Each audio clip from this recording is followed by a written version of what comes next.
Okay guys, magandang araw sa inyong lahat and welcome back dito sa panibago nating video dito sa ating channel. Ayan guys, napakatagal natin na walang kwentuhan dito. So sa lahat ng nagfo-follow ng ating channel, nandito na po ulit ako sa England at na-busy ako. Pagkabalik ko dito sa UK ay balik trabaho tayo. Pero tuloy ang ating RTL business sa Pilipinas, tuloy ang ating monitoring at tuloy ang ating mga ginagawa doon. So guys, maraming salamat sa nag-follow sa inyo. Tayo ay may 11,150 subscribers na ngayon. Ang bilis lang, no? So maraming salamat sa sumusuporta at ginagawa natin ang lahat para masagot yung inyong mga katanungan at ang inyong mga comments ay nire-respond natin palagi. So ngayong araw na to guys ay ang pag-uusapan natin ay yung mga tanong ninyo at sasagutin natin yan dito sa video na to, nang sa ganon ay magkaroon tayo ng sa pare-parehas na idea kung paano yung ginagawa natin sa pag-aalaga ng RTL Chicken. Ang lahat ng yan pagbabalik natin pagkatapos lang ng maikling intro.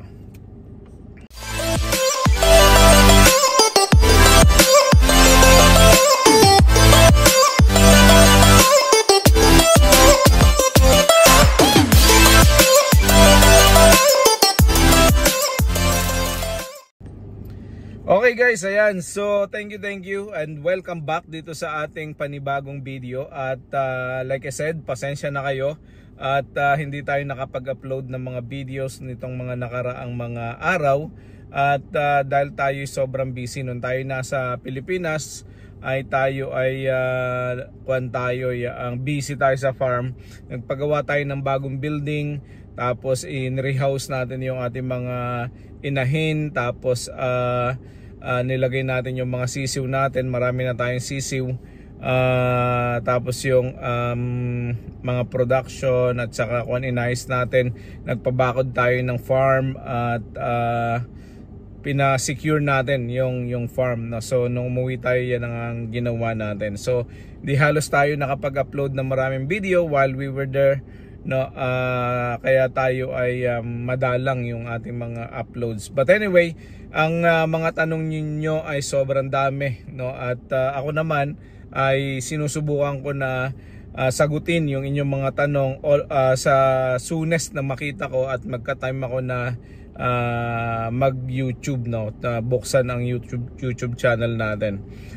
Marami pa rin tanong na paulit-ulit lang. Gusto kong i-address yung mga tanong na yon, nang sa ganon ay hindi na kayo magtanong isa-isa. Puntahan nyo lang yung video, tapos mapapanood nyo na, tapos at least kahit paano masasagot na yung inyong mga tanong, no? So yun, unahin natin yung tanong na saan tayo kumukuha ng RTL Chicken. Guys, dalawa ang aking breed na meron tayo sa farm, no? Yung mga layers natin, meron tayong Loman, which is yun yung pinakamadami, tapos meron tayong Decalb, no? Decalb White. So sa experience ko, ang pagkuha namin nito ay doon kami kumukuha sa Nueva Ecija, no? So yung mga naghahanap ng RTL, ang ginawa po namin nung una, kasi bago lang din kami sa business, nung una nag-search lang po ako sa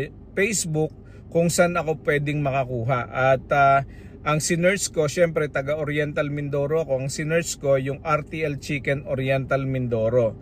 Funny enough, ang mga ahente dito, yung mga nagsusupply sa Mindoro, ay mga taga Bulacan, Ecija, Pampanga, Tarlac. Yun yung mga nagsusupply ng mga manok. So ako naman nakakuha ko ng supplier, ng ahente, na nakabili ako ng manok na 295 ang per head nung pang isang taon yon, nung 2024 April.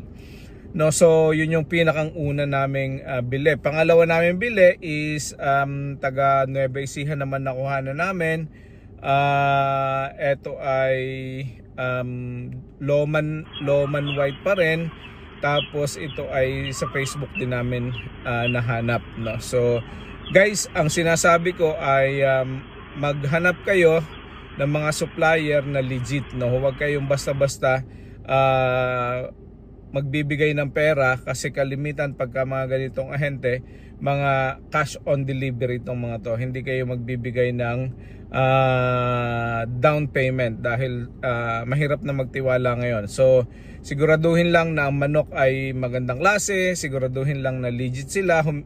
Humanap kayo ng mga tao na naging customer na nila, tapos humingi kayo ng feedback kung okay sila, no? So yon ang inyong gagawin. Hanap kayo ng Facebook ninyo sa group sa lugar ninyo, yung group ng RTL Chicken. Kung taga Mindanao kayo, Mindanao. Kung taga Leyte kayo, Leyte. Yung kung taga Zamboanga kayo, Zamboanga. Kung taga Masbate kayo, Masbate. Kung saan man yung mga nagtatanong sa atin, no, doon kayo maghanap sa mga legit na mga supplier sa inyong lugar. Malay nyo, baka may mga local RTL Chicken na nag-aalaga sa inyong mga lugar-lugar, no? So yun yung ating isang tanong na paulit na tinatanong sa atin, no? So yun, sunod ay anong feeds ang ginagamit natin. So yun ang isa sa mga malimit na tinatanong din, guys, no? Anong feeds? Ako po, ang ginagamit namin sa farm is Emmanuel, no? So Emmanuel layer feeds po ang ginagamit namin. Ang production po niyan ay sa Batangas, no? So layer mash yung ginagamit namin. Mas reasonable po yung prices nito. Nasa 1,470 delivered na po yan sa farm, no? So medyo okay naman siya. Wala kami nakikitang problema. Kompleto naman sa ingredients yung mga vitamins and minerals yung mga layer feeds namin. Okay ang egg production, so hindi kami nagkaka-issue. So yun po. Maraming nagtatanong kung pwede ang BMEG, pwede ang iba pang mga brand, no? Kayo po ang makapag-desisyon yan, no? So kami po, dahil yun ang nakikita namin na mura, at the same time ay okay naman, wala namang problema. So delivered sa aming farm, kaya okay na sa amin yon. So yun po ang nagtatanong ng feeds, no? Kung gusto nyo, hanapin nyo lang Emmanuel Batangas. Baka meron sa inyong mga lugar na nagsusupply niyan, may mga supplier. Pwede nyo po yan na gamitin kung yun po ang gusto ninyong gawin. Okay, so ano daw ang recommended na breed, no? So kami po kasi dalawang klase yung ginagamit namin, isang Loman at isang Decalb, no? So may mga Loman kami na unang nakuha. Ang unang pagkakaiba po nila, yung hindi ko lang alam kasi bago pa lang po yung Decalb White namin. Pero ang nakita kong isa sa mga issue is yung Decalb White ay hindi siya consistent sa pangingitlog, no? So ngayon ay 30 week na yung aming bagong manok na Decalb White, 576 pieces yon. Hindi pa siya nagpipik, no? Kung baga nasa mga 85 pa lang, 85% pa lang yung kanyang production. So minsan ay mataas, minsan mababa. Minsan ang isang araw ay mataas, minsan the next day ay mga mahigit isang tray ang nawawala. So napurga na namin ang mga manok, maayos ang pakain, nagbibitmin pro kami every 3 times a week, tapos nagbibigay kami ng egg 1,000 nitong nag 30th week na. Nagbibigay na rin kami ng egg 1,000. So hindi pa rin siya tumataas ang production. Yung isa naming Loman, no, nagpick siya ng 18 trays, yung 576 to. So nagpick siya ng mga ganon, 18 trays, no. Pero ngayon naglalaro lang yung Loman sa nasa around 15-16 16 trays siya. So medyo marami na rin tayong mortality doon. So expected natin mga ganong kababa, no? So yun yung ating mga breed na ginagamit. So yun lang ang nakikita kong pagkakaiba. Ang Lohmann White is medyo matibay sa lahat ng weathers, no? So decal hindi pa namin alam, pero mas marami ang namatay namin sa first 30 weeks, first 15 weeks.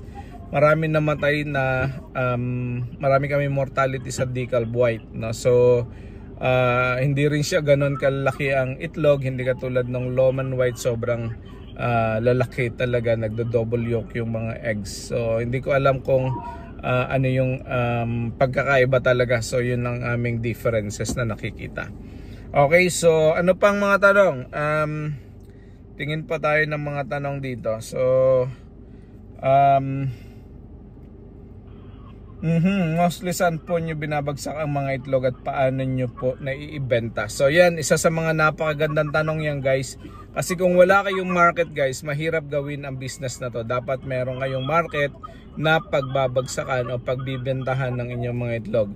Lucky for us, no, hindi kami nagbibenta ng itlog sa market, no? Hindi pa kami naglalabas ng itlog sa market. Ang production namin is nasa around 45 trays every day. Ang maganda sa amin ay doon na siya kinukuha sa farm ng aming mga retailers, no? Yung mga nagbibenta sa, yung mga haulers, yung nagbibenta sa sa kanilang mga barangay, doon na nila kinukuha sa farm para ibenta, no? So binibigay namin sa wholesale price, tapos sila na bahala magpatong kung magkano ang gusto nilang ipatong. May mga area kami na minsan ay dinideliveran yung mga friends namin na medyo ang nagsasabi na pwede ba dalahan sila, yung may mga yung may mga tindahan nakikiusap na dalhan sila. So minsan ay dinadalhan namin, pero hindi palagi na ganon. So laging may kumukuha sa amin. Actually kulang yung production namin kasi sobrang dami ng gustong magkumuha ng slot, lalo na ngayong pasukan na, kasi naging mahirap lang ang pagbibenta noong medyo nung walang pasok April and May, kasi ang mga March, April and May medyo mabagal kasi summer yan, walang pasok, hindi na kailangan ng itlog ang mga eskwela, hindi masyado mataas ang demand. So medyo natitirahan kami kasi mahina ang demand, no? So balik eskwela, lumakas ulit, bumaba ang itlog ng summer, ngayon tumataas na ulit. So ganun lang. Medyo okay naman ang pagbibenta namin. So wala kaming issue sa mga bumibili at the moment, no? So yun guys, hopefully itong ilang mga common questions na meron kayo ay nasagot sa video na to. At asahan ninyo, sasagot pa tayo ng mga tanong ninyo sa comment section, no? Basta itanong nyo lang kung ano yung mga kailangan nyo itanong, sasagutin natin yan sa mga susunod natin mga video. Yun lang, maraming salamat, God bless, and see you all sa susunod na video. Kung hindi ka pa subscriber, please subscribe sa channel na to para matulungan nyo naman tayo na makapagbigay pa ng mga videos na informative dun sa ating mga kapwa RTL Chicken Racers. Thank you, God bless, bye bye.